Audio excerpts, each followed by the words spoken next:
আল্লাহ পাক রব্বুল আলামিন মানুষকে সৃষ্টি করেছেন মানুষ তার দৈনন্দিন জীবনে কিভাবে চলাচল করবে, কিভাবে তার দিনকে পরিচালনা করবে, কিভাবে মানুষের সাথে ব্যবহার করবে, এমনকি যদি কোনো ফিতনা চলে আসে সেই ফিতনার মোকাবেলা মানুষ কিভাবে করবে,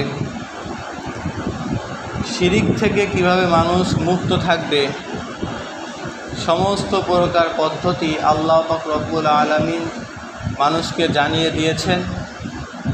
নবী করিম সাল্লাল্লাহু আলাইহি ওয়াসাল্লামের মাধ্যমে হাতে কলমে শিক্ষাও দিয়েছেন।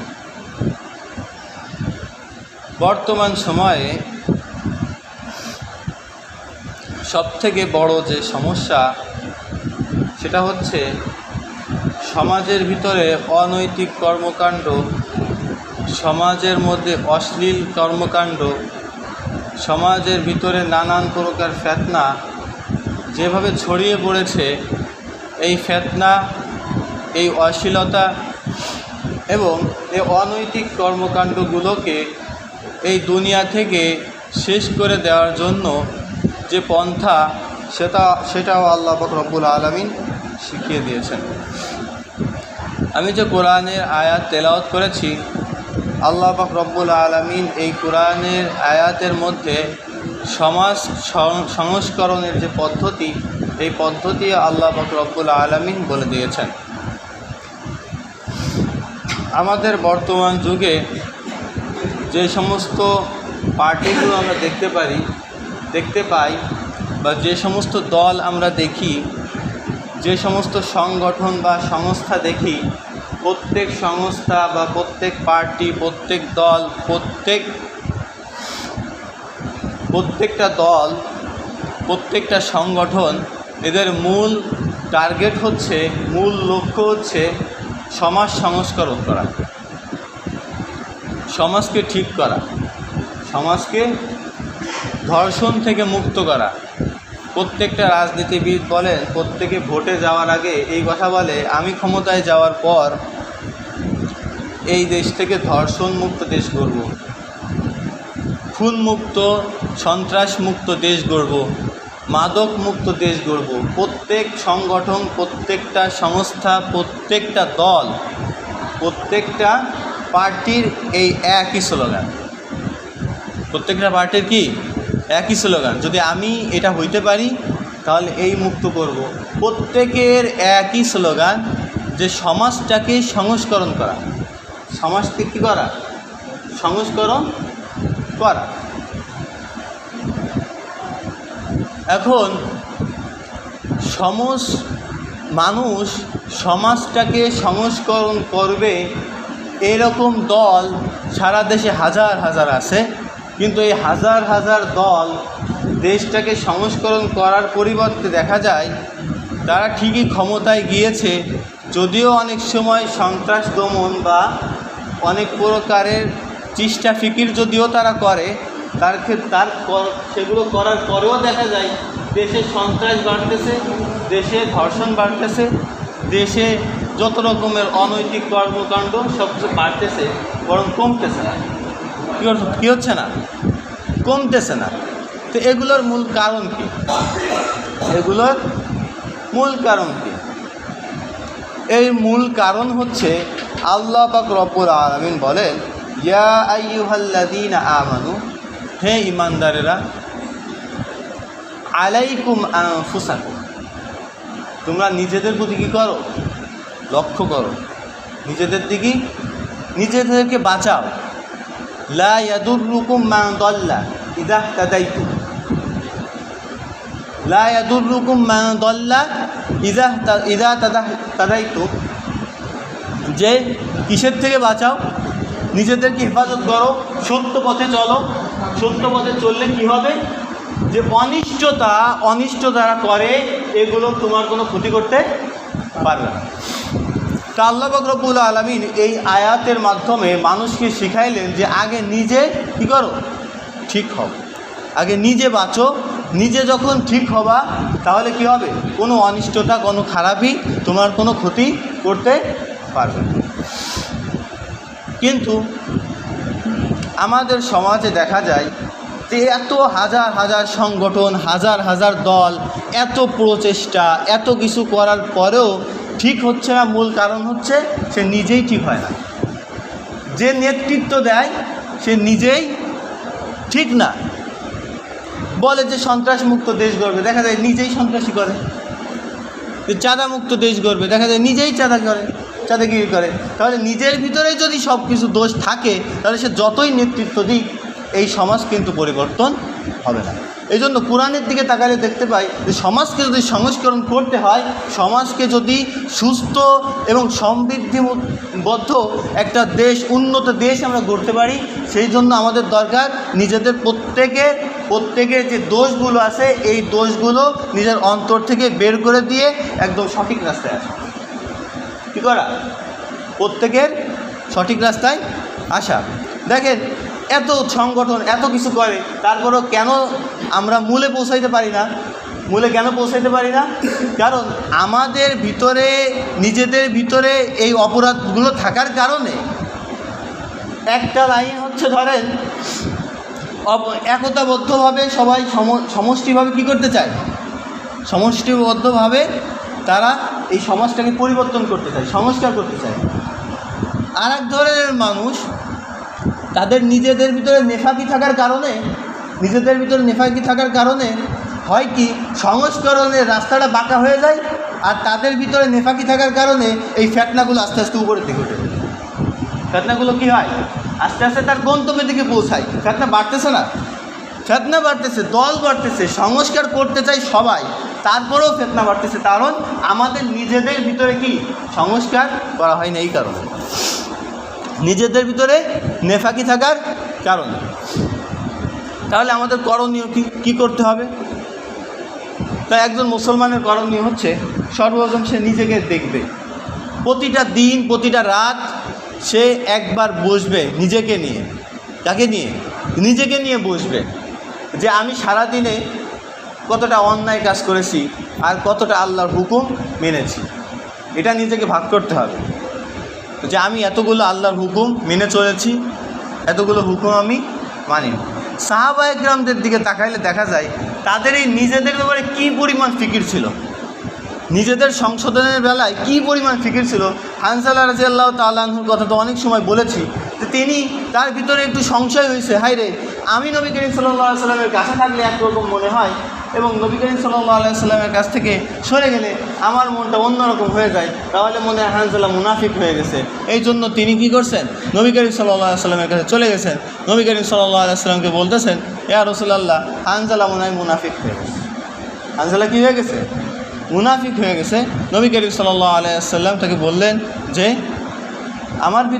আমার সাথে থাকলে তোমার ভিতরে একটা প্রভাব কাজ করে, এই কারণে কি তোমার মন একরকম থাকে, চলে গেলে দুনিয়াবি নানান চিন্তা তোমার ভিতরে চলে আসে। এই কারণে কি মানুষের মন যেহেতু পরিবর্তনশীল, এই কারণে কি হয়? পরিবর্তন হয়ে যায়। এটা মানুষ কোনো ফেরেশতা না যে মানুষের মন কি হবে না, পরিবর্তন হবে না। এই কারণে তুমি মুনাফিক হয়ে যাও না। হযরত হুযায়ফা ইবনে ইয়ামান, আপনার নাম শুনছেন? হুযায়ফা ইবনে ইয়ামান রাদিয়াল্লাহু তাআলা আনহু, ইনি নবী করিম সাল্লাল্লাহু আলাইহি ওয়াসাল্লামের এত প্রিয় ছিলেন। নবী করিম সাল্লাল্লাহু আলাইহি ওয়াসাল্লাম অনেক গোপন কথা এই হুযায়ফা ইবনে ইয়ামানের কাছে রাখতেন। অনেক কি গোপন কথা, গোপন সংবাদ হুযায়ফা ইবনে ইয়ামানের কাছে থাকত।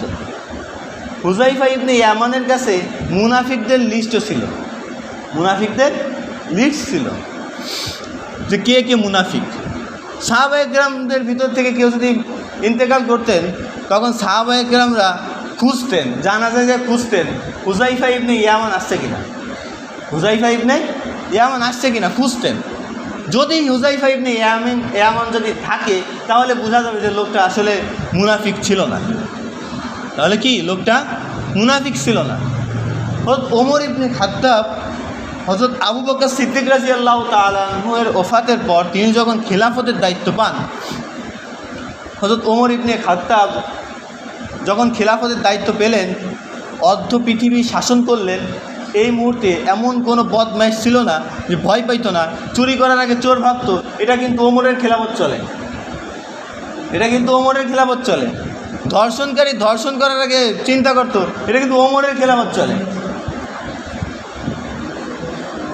কিসের খেলাফত চলে?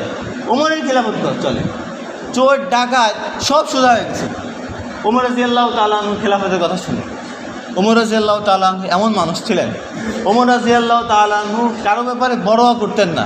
হযরত ওমর রাদিয়াল্লাহু তাআলা আনহু তবে একটা ভয় পাইতেন, একটা ভয় পাইতেন, নিফাকের ভয়। কিসের ভয়? নিফাকের ভয়। যে তিনি এমন উম্মত যে আল্লাহ রাসূল সাল্লাল্লাহু আলাইহি ওয়াসাল্লামের সর্বশ্রেষ্ঠ উম্মত হচ্ছে সাহাবায়ে কেরাম। সর্বশ্রেষ্ঠ উম্মত কারা? সাহাবায়ে কেরাম। এই সাহাবায়ে কেরামের ভিতরে আবার শ্রেষ্ঠ কয়জন? 10 জন।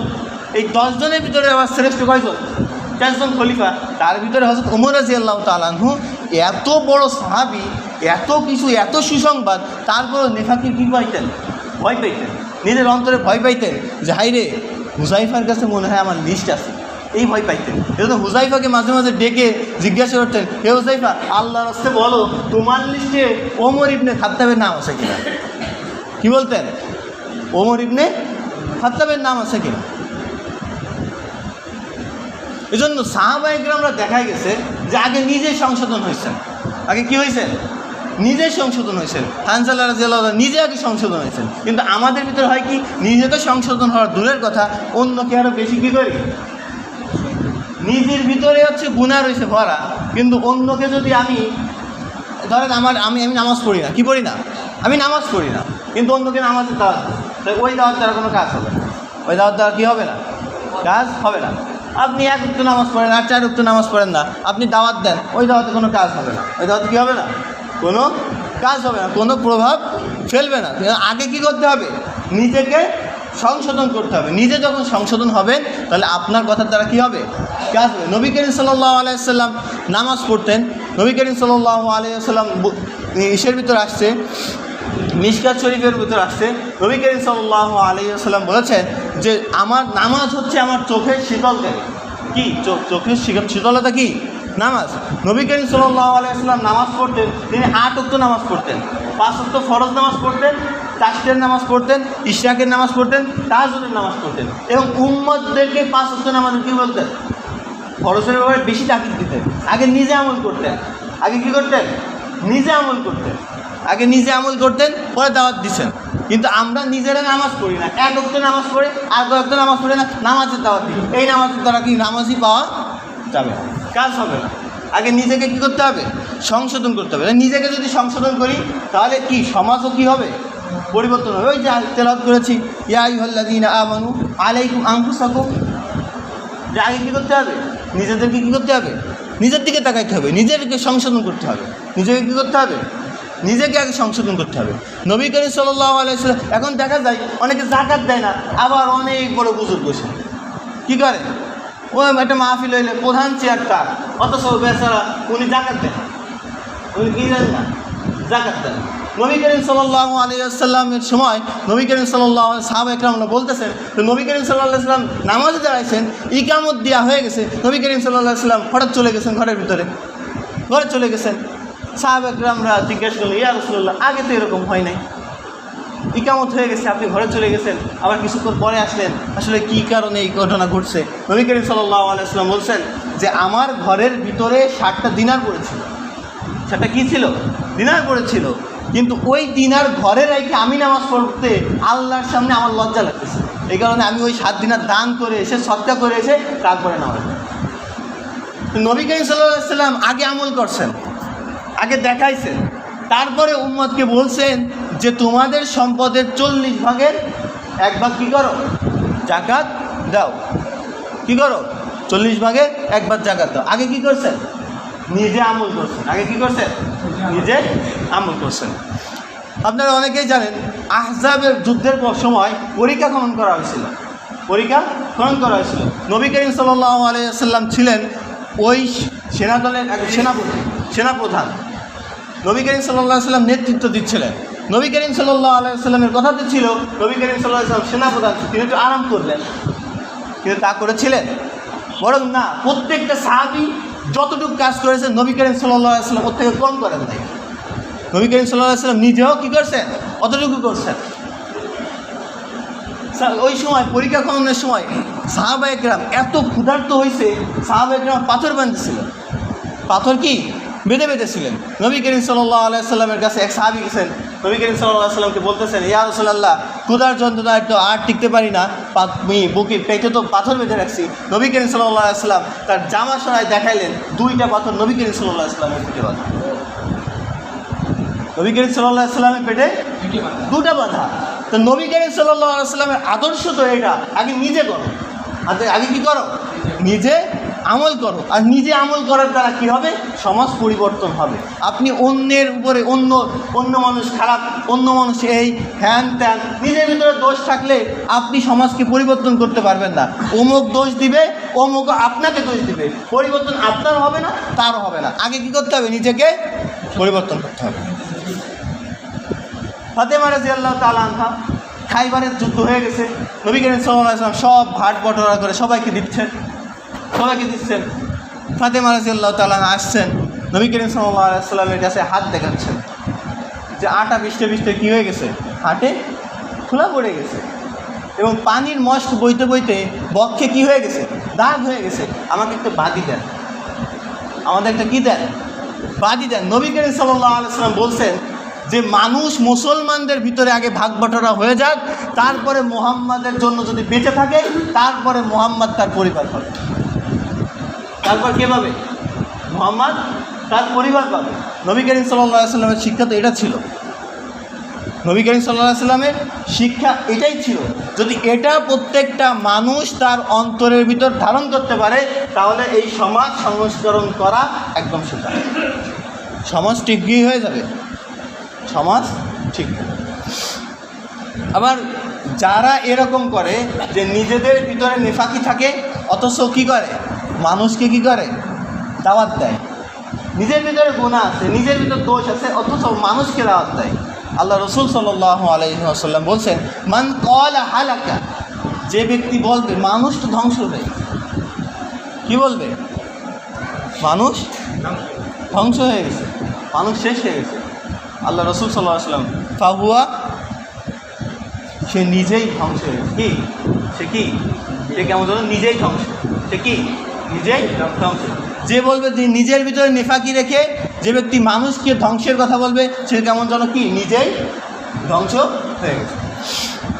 এই জন্য আগে কী করতে হবে, নিজেকে কী করতে হবে, সংশোধন করতে হবে। আগে কী করতে হবে, নিজেকে সংশোধন করতে হবে। আল্লামা জাওহরী রহমতুল্লাহ আলাইহি তিনি এমন একজন বুজুর্গ ব্যক্তি ছিলেন, তিনি যখন বয়ান দিতেন, বয়ানের পরে এক বয়ানে প্রায় 900 মানুষ কী করেছিলেন, বায়াত গ্রহণ করেছিলেন।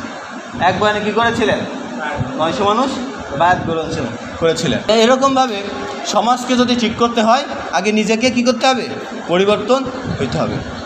এই আয়াতকে কেন্দ্র করে এক ধরনের মানুষ যারা আহলে কোরআন, তারা এক ধরনের বিকৃতি সৃষ্টি করে, ভুল ব্যাখ্যা করে। কী করে, ভুল ব্যাখ্যা করে যে আল্লাহ তো বলছেন, ইয়া আইয়ুহাল্লাযীনা আমানু আলাইকুম আনফুসাকুম লা ইয়াদুররুকুম মান দাল্লা ইযা ইহতাদাইতুম, যে তোমরা কী করো, নিজেদের দিকে খেয়াল করো, নিজেরা কী করো, সত্য পথে চলো, কোনো প্রকার খারাপ কাজ বা তাদের যে খারাপই আছে এগুলো তোমাদেরকে কী করতে পারবে না, ছুঁতে পারবে না, স্পর্শ করতে পারবে না।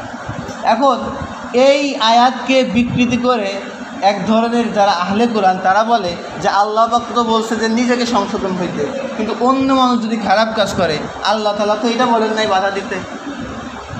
কি আগে নিজেকে সংশোধন হইতে হবে, এই জন্য নিজেরা সংশোধন হই। অন্য মানুষ খারাপ কাজ করে, এই ব্যাপারে আমাদের কী করতে হবে না, বাধা দিতে হবে না।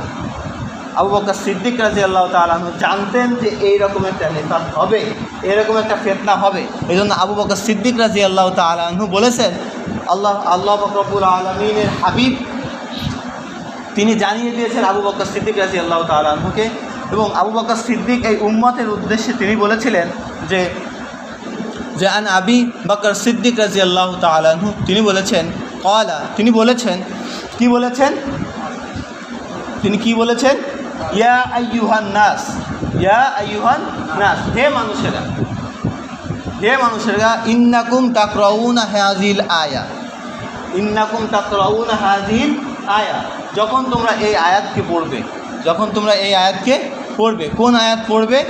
যে ইয়া আইয়ুহাল্লাযীনা আমানু আলাইকুম আনফুসাকুম লা ইয়াদুররুকুম মান দাল্লা ইযা ইহতাদাইতুম, যখন তোমরা এই আয়াতটি পড়বে, যে মানুষ যখন তার, হে ঈমানদারেরা, এর অর্থ কি? হে ঈমানদারেরা, তোমরা নিজেদের দিকে লক্ষ্য করো, নিজেরা সত্য পথে চলো, কোনো খারাপই কাজ বা তাদের খারাপই তোমাদেরকে কী করতে পারবে না, স্পর্শ করতে পারবে না।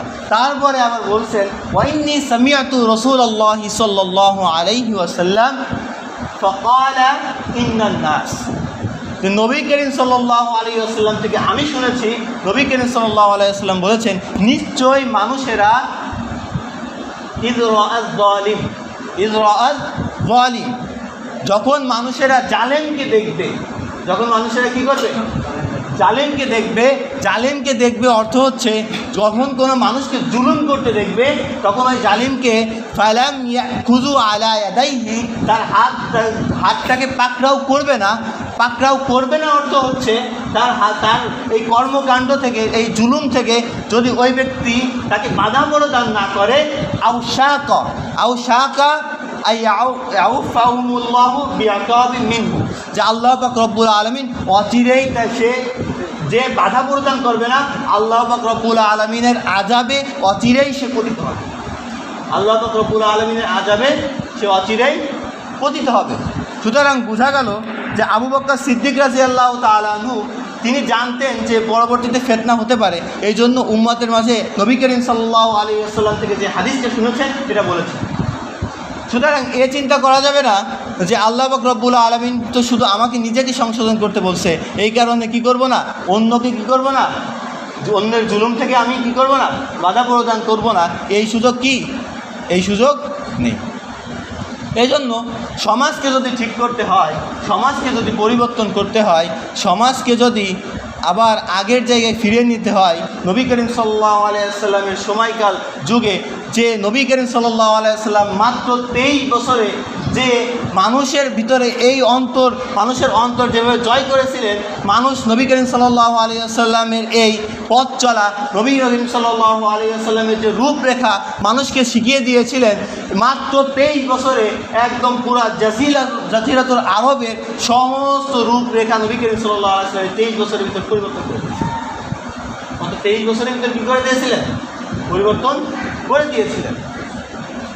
এই জন্য আমাদের যদি পরিবর্তন করতে হয়, আমাদের যদি একদম সমাজকে সংস্করণ করতে হয়, তাহলে সমাজের সংস্করণের পদ্ধতি হচ্ছে যে নিজেকে আগে সংশোধন করতে হবে।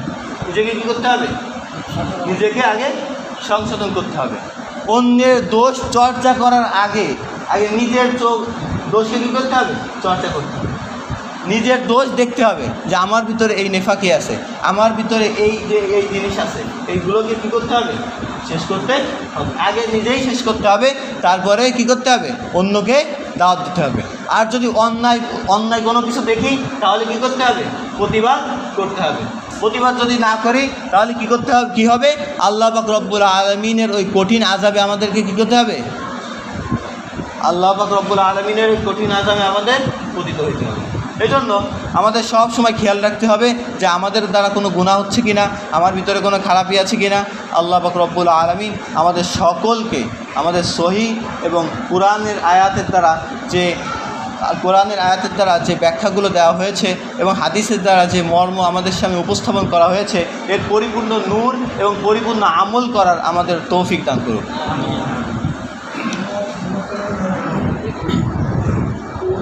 সময় হয়ে গেছে।